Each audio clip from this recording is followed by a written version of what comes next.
KBS 1라디오 김성환의 시사야. 이스라엘과 하마스 간 무력 충돌 엿새째 이어지고 있는 가운데 전면 지상전이 임박했다고 하는 관측이 나오고 있습니다.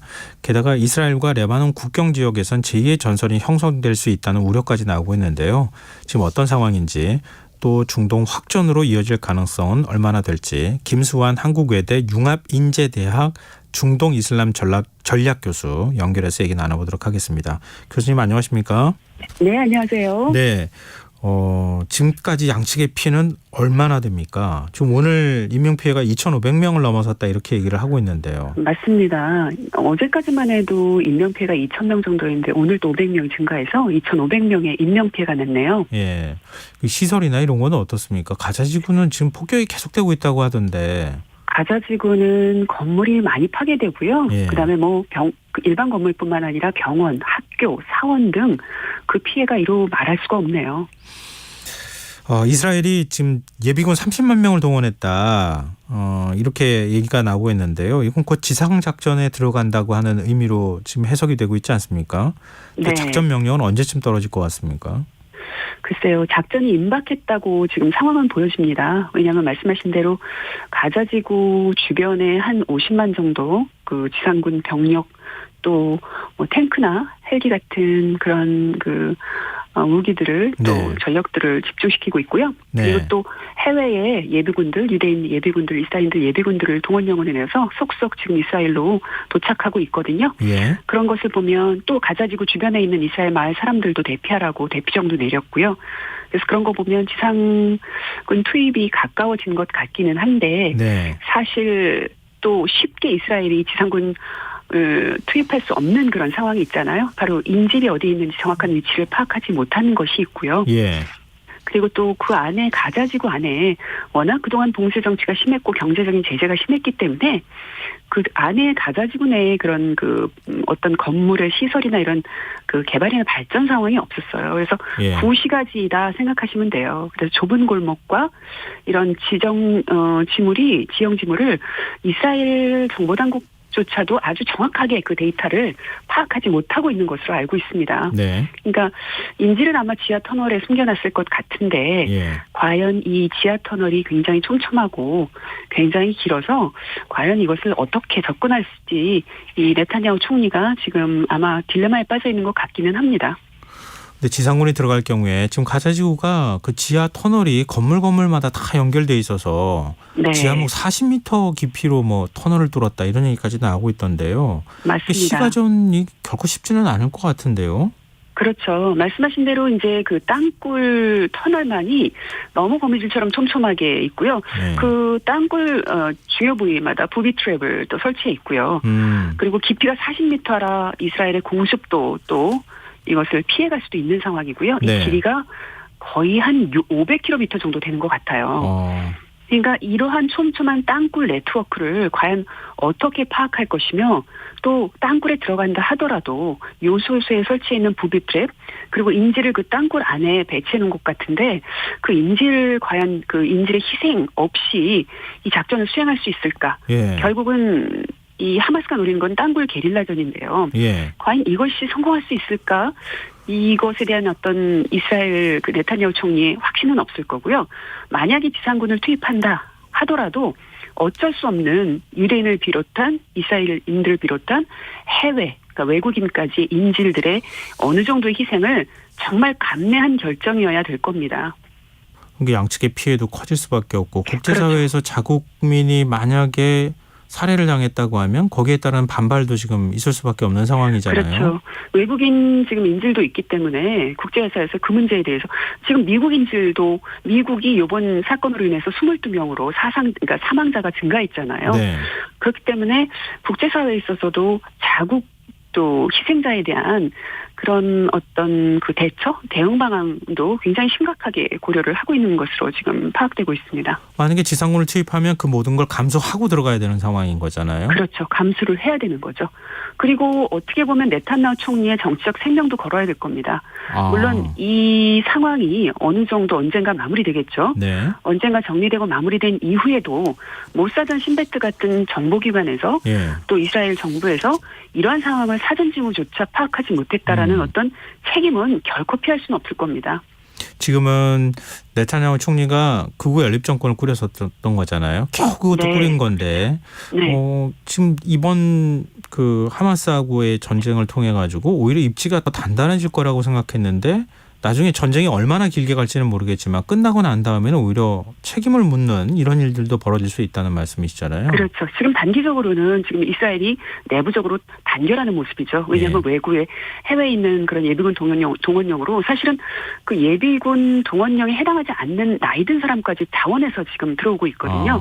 그리고 내부에서도 국내에서도 사실 여태까지 그 네타냐후 총리의 극우 정책에 대해서 아주 극렬히 반대했던 그런 정치인들이나 야당 의원들도 자 일단 그것은 나중에 미뤄두자.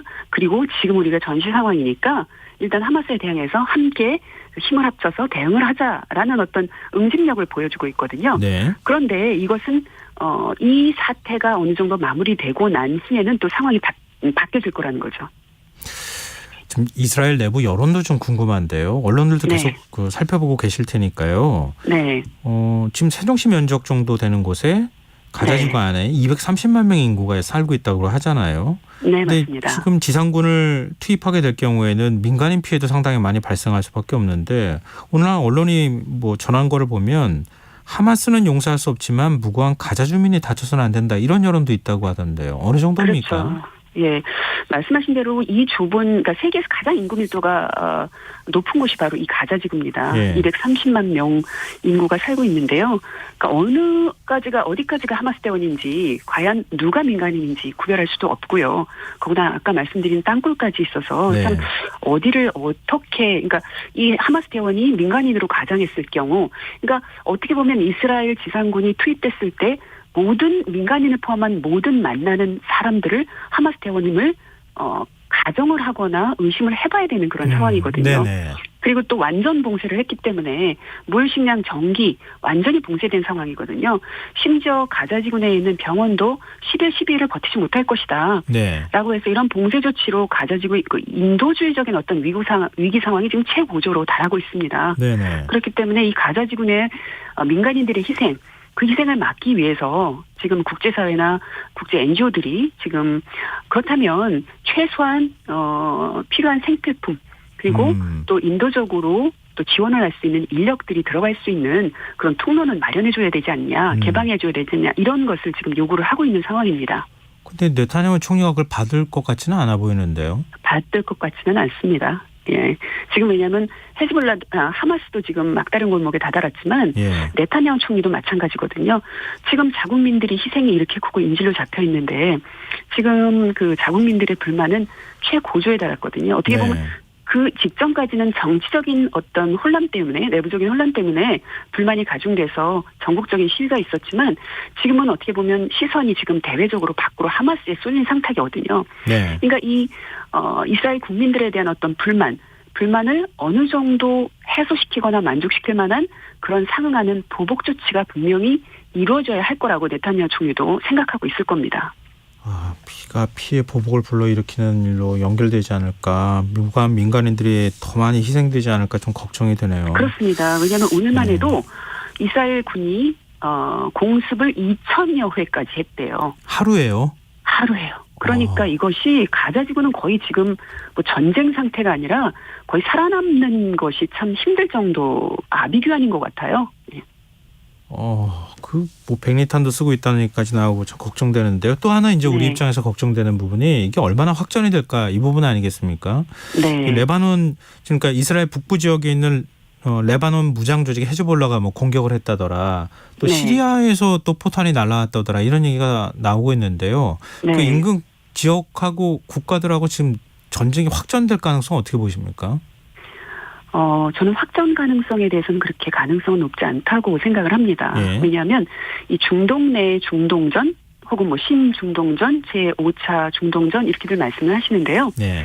이 전쟁이 되기 위해서는 이스라엘에 대항하는 그 아랍 국가들이 단결해서 연맹해서 같이 싸워줘야 전쟁이 되는 거거든요. 네. 그런데 지금 말씀하신 대로 기껏 레바논의 헤즈볼라 그리고의 시리아가 간헐적인 공격을 하고 있습니다. 예. 그렇기 때문에 이런 상황에서는 이스라엘과 대항한 그런 중동전은 발발할 가능성은 크지 않다고 보고요.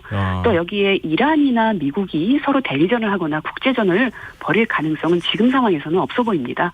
미국도 이란도 서로 이게 확전이 되는 그런 분위기는 막으려고 하는 것 같습니다. 근데 헤즈볼라가 지금 개입을 한다고 하면은 이건 네. 변수가 될 수 있다 이런 외신 보도가 있던데요. 헤즈볼라는 그렇죠. 어떤 단체고 네. 이 무장이 어느 정도 돼 있습니까? 헤즈볼라는 레바논 남부에 거주하고 있는 시아파 이슬람 무장 조직입니다. 네.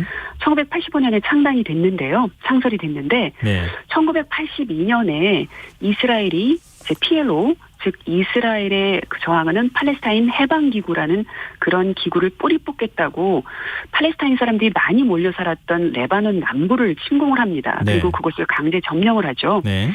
이에 맞서서 이스라엘을 맞서기 위해서 조직한 무장 저항 조직이 바로 시아파 이슬람 무장 조직인 헤즈볼라입니다. 그래서 아랍어로는 뜻이 신의 당, 정확히 길게 말하면 레바논 이슬람 저항을 위한 당이다 이렇게 말씀드릴 수 있는데요. 예. 문제는 언론에 많이 보도되고 있는데 하마스보다 헤즈볼라가 훨씬 더 강력한 군사력을 가지고 있다는 거예요. 네, 그러니까 하마스 같은 경우는 뭐 미사일이나 자살폭탄 테러, 이번에는 뭐 놀랍게도 로켓포를 4,500마리나 발사를 했지만 어쨌든 헤즈볼라 같은 경우는 그 군사력이 막강해서 레바논 정규군보다 훨씬 강력한 그런 무력을 가지고 있다라고 평가되고 있거든요. 네. 그리고 또 이 헤즈볼라는 정당이에요. 쉽게 말하면 지금 레바논 의회에서 의석을 가지고 있는 합법 정당입니다. 네네. 예, 그렇기 때문에 이 또 헤즈볼라 자체도 굉장히 강경한 그런 그 무장 조직이기 때문에 네. 하마스보다는 훨씬 강력하지만 과연 헤즈볼라가 이번 사태로 인해서 이 사태에 적극적으로 개입을 할 수 있을지는 그것은 그 또한 가능성을 하지 않을 것이라는 가능성에 저는 또 무게를 두고 싶습니다. 지금 만약에 헤즈볼라가 하마스 공격과 함께 같이 참전을 할 것을 생각했다면 네. 아마 초반에 같이 공격을 하는 게 효과적이었을 거예요. 예. 왜냐하면 남쪽에서는 하마스 그리고 위쪽에서는 그 북쪽 전선에서는 헤즈볼라 이렇게 동시 공격하는 게 이스라엘엔 더 큰 피해를 주었겠죠.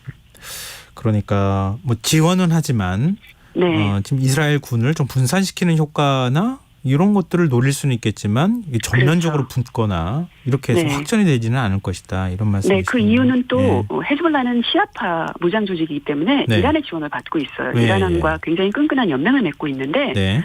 지금 이란 최고 지도자 하메네이도 이 하마스 공격에 대한 직접적인 그 개입설에 대해 부인을 하고 있고 또 이란의 외무장관이 곧 레바논으로 향할 거예요. 네. 그렇기 때문에 아마 이 레바논 가서 헤즈볼라도 만나고 또 지도자도 만나고 레바논 정부 관계자도 만나서 이번 사태에 대해서 지나친 확전을 혹은 확단을 막는 그런 회담을 할 것이라고 예측이 됩니다. 네, 알겠습니다. 오늘 말씀 고맙습니다.